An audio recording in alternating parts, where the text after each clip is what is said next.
Failure success का opposite नहीं होता है, जो कि हम में से ज़्यादातर लोगों को लगता है। फेल होने का ये मतलब बिल्कुल भी नहीं है कि अगर हम फेल हो गए तो हम कभी सक्सेसफुल नहीं हो सकते, बल्कि फेल होना सक्सेसफुल होने के पूरे प्रोसेस का एक इम्पॉर्टेंट पार्ट होता है। जो इंसान फेल नहीं होता वो इंसान कभी सफल नहीं हो सकता। सो अगर आप फेल हो रहे हैं दैट मीन्स आप ग्रो कर रहे हैं, दैट मीन्स आप सफल होने वाले रास्ते में आगे बढ़ रहे हैं। अगर सफल होना है, अगर सक्सेसफुल होना है तो फेल होना पड़ेगा। इन फेलियर्स को आपको फेस करना पड़ेगा। बट इन फेलियर्स को हम हैंडल कैसे करें?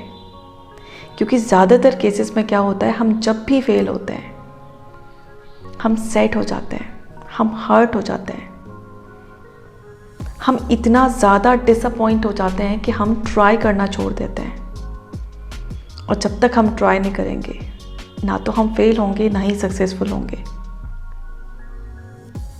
सो सबसे पहले हमें ये जानना होगा कि हमें इस फेलियर को हैंडल कैसे करना है, क्योंकि तभी हम सफल हो सकते हैं। सो आज के वीडियो में हम लोग डिस्कस करने वाले हैं 4 ऐसे इम्पॉर्टेंट पॉइंट्स जो कि आपको नोटिस करने हैं, फॉलो करने हैं अगर आपको सक्सेसफुल होना है।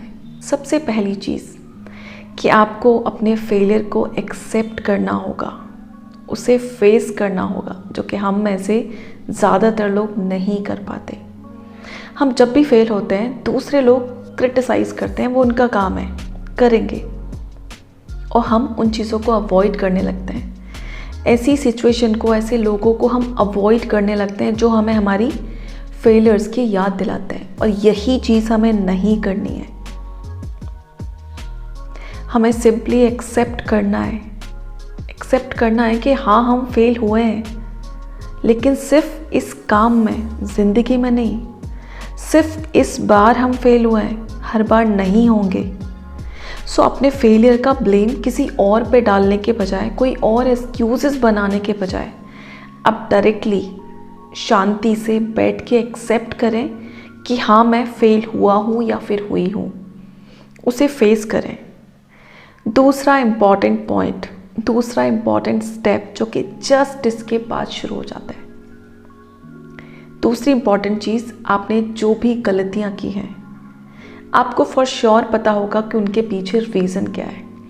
सो आप उसके रूट कॉज को जानने की कोशिश करेंगे, और जिस दिन आपको पता चल गया कि इसकी क्या गलतियाँ थी, क्या गलती मैंने की, क्या कमी मेरी तरफ से रह गई जिसकी वजह से मैं फेल हुआ हूँ, तो आप अपनी उन गलतियों से सीख पाएंगे।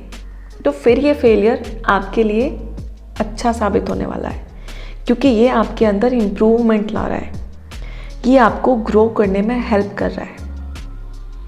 तीसरा सबसे इम्पॉर्टेंट पॉइंट, ये दोनों स्टेप होने के बाद आपको तीसरा स्टेप, जो कि ज़्यादातर लोग अवॉइड कर देते हैं, क्योंकि जब हम फेल होते हैं तो होता क्या है, हम पीछे हट जाते हैं, हम ट्राई करना छोड़ देते हैं, हम डर जाते हैं, हम नहीं चाहते बार बार फेल होना, हम बार बार हर्ट होना नहीं चाहते।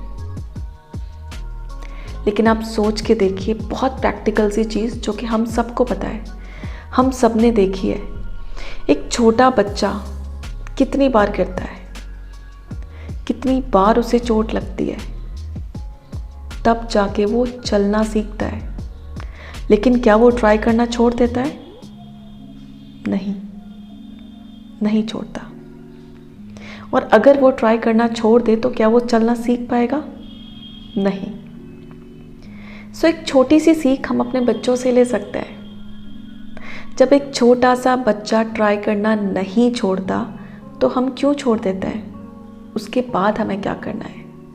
जो भी हमने अपना गोल डिसाइड किया है, जो भी हमारा प्लान था, जो भी हमारा मोटो था, जहाँ पे हमने सोचा हुआ है कि यहाँ तक तो हमें जाना है, सो जहाँ तक हमने सोचा हुआ है, हम जब तक वहाँ तक नहीं पहुँच जाते, उससे पहले हमें थकना नहीं है, उससे पहले हमें रुकना नहीं है, उससे पहले हमें डिसअपॉइंट नहीं होना है।